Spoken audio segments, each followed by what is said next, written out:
बेटा पल्लवी, आज शाम को ज़रा जल्दी आ सकोगी? क्यों मम्मी जी? बेटा, आज शाम को आकाश की चाची आने वाली है। उसकी चाची की बहुत बड़ी खराब आदत है। वो हर चीज़ में अपनी घर की तुलना करती है। देख, शाम को घर पर आएगी ना तो अपना बहू का तारीफ कर कर के मुझे नीचा दिखाएगी। इसलिए मैं चाहती थी तू जल्दी आकर सब कुछ संभाल लेना। तो ठीक है मम्मी जी, आप बिल्कुल बेफिक्र रहिए। मैं ऐसी तैयारी करूँगी ना, चाची जी की बोलती ही बंद हो जाएगी। और मम्मी जी, ऑफिस की बात, मैं जल्दी नहीं आऊँगी बल्कि छुट्टी में रह जाऊँगी। बस आप खुश तो? अरे बेटा, तूने तो मेरा दिल खुश कर दिया। जीती रहो जीती रहो। फिर पल्लवी अपनी तैयारी में लग पड़ती है और रसोई में जाकर 2 तरह की सब्जी, कचौड़ी, पूरी, समोसे, खीरी और रायता, ऐसे ऐसे बहुत तरह तरह की वैरायटी तैयार कर लेती है पल्लवी। फिर घर को अच्छे से सफाई करने के बाद वो रसोई में जाती है। फिर उसके बाद पल्लवी खुद तैयार हो जाती है और चाची की आने की इंतज़ार करती है। पहले पल्लवी अपने घर के सारे दरवाजे की पर्दे और बेडशीट सब बदल देती है और पल्लवी की सारे काम समय पर ख़त्म होने का देखकर सासू माँ बहुत खुश थी। कुछ समय पर चाची जी घर आई तो घर की डेकोरेट देखकर तो चाची की तो बोलती ही बंद हो गई थी।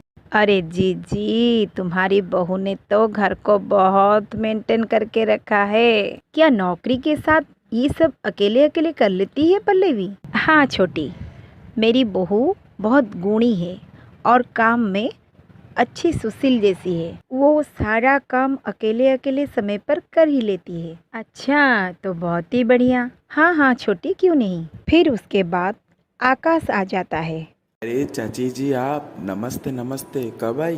क्या बेटा, कभी भी तो चाची का ख्याल पूछ लिया कर। अरे बेटा पल्लवी, चाची के लिए खाना परसो।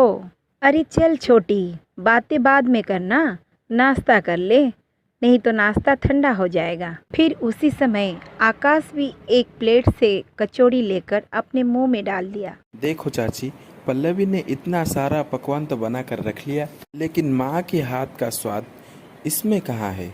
अरे माँ के हाथ का स्वाद तो कभी भी पल्लवी के खाने में नहीं आ पाएगा। मेरा तो ये खाना खा के पूरा मन ही खराब हो गया। अरे आकाश बेटा, ऐसे नहीं कहते। देखो, पल्लवी ये सब कितनी मेहनत से बनाई है और तुम हो के ये सब बातें कर रहे हो। ये ठीक नहीं है बेटा। पर मुझे तो बहू का बना हुआ सारा खाना बहुत स्वादिष्ट लग रहा है। अरे क्या माँ, ये तो सच है ना।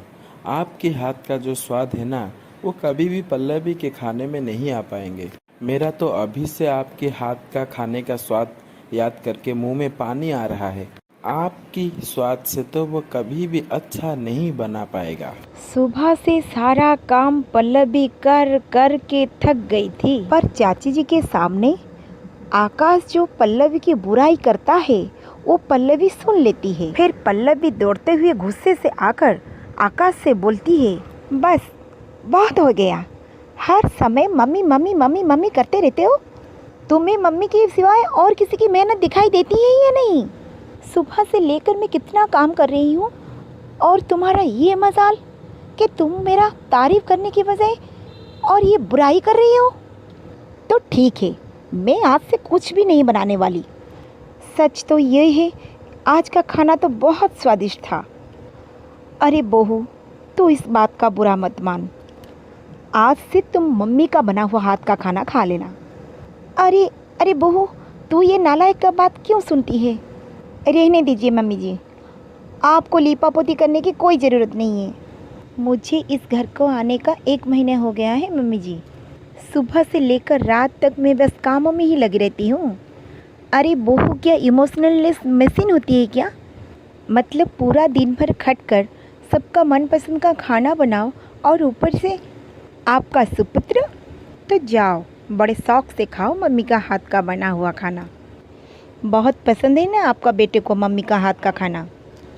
मुझे भी कोई शौक़ नहीं है दिन भर खट खट करके खाना बनाना। पल्लवी बहू इस तरह से चाची के सामने अपने इज्जत का तो कवड़ा किया ही, साथ ही साथ खाना ना बनाने की फरमाइश भी जारी कर दिया। फिर इसके बाद सासू माँ के ऊपर घर का सारे काम का भारी पड़ गया। आकाश बेटा, यहाँ आओ, नालायक कहीं का। माँ का बुढ़ापा खराब करते हुए तुझे शर्म नहीं आ रहा है? सोचा था बुढ़ापे में बैठकर बहू की हाथ का बना हुआ रोटी खाऊं, लेकिन तू है कि नालायक, सारे अरमानों पर पानी फेर कर रख दिया। अब बता, क्या बुढ़ापे में सब काम अकेले अकेले मैं करूं? लेकिन मम्मी। अरे चुप कर नालायक, खबरदार जो मम्मी मम्मी करता रहा। बहुत हो गया, बहू को तूने ही उकसाया था ना, बस वैसे ही तू भी खाना बनाकर ऑफिस जाएगा। आज से तीनों टाइम का खाना तू ही बनाएगा। मम्मी, मेरा जॉब। जॉब तो बेटा पल्लवी भी करती है ना, जॉब भी करती थी, घर का सारा काम भी खुद करती थी।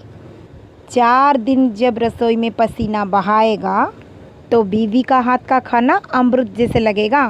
बस अगले दिन सास बहू दोनों बैठकर टेबल के ऊपर खाना खाते हैं और मम्मी प्रेम को 100 बार कोसता रहता है और सपने में भी नहीं कहता है खाना हो तो मम्मी का जैसा।